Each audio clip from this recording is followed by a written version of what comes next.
Mga kapuso, wala pong bagyo pero nakaranas ng malakas na ulan ang ilang bahagi ng Bicol Region dahil sa umiiral na shear line.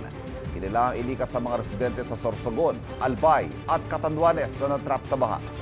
Narito ang unang balita.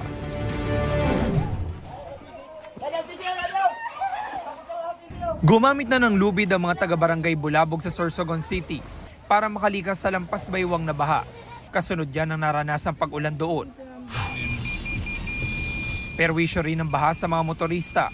Sa Barangay Rizal, pahirapan ang biyahe dahil sa mga kalsadang nagmistulang ilog. Sumaklolo naman ang mga rescuers sa ilang taga Manito, Albay.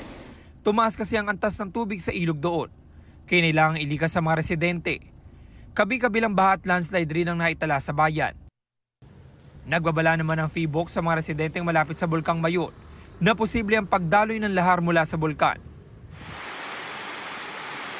Nakaranas din ng pag-ulan sa ilang bahagi ng Catanduanes. May mga naitalang landslides at pagbaha. Wala naman nasaktan. Tuloy-tuloy ang clearing operation sa mga lugar kung saan naitala ang pagguho ng lupa at bato. Ayon sa pag-asa, ang naranasang pag-ulan sa Bicol Region ay dahil sa umiiral na shear line sa bansa. Ito ang unang balita. James Agustin para sa GMA Integrated News. Kapuso, huwag magpapahuli sa latest news and updates. Mag-iuna ka sa balita at mag-subscribe sa YouTube channel ng GMA Integrated News.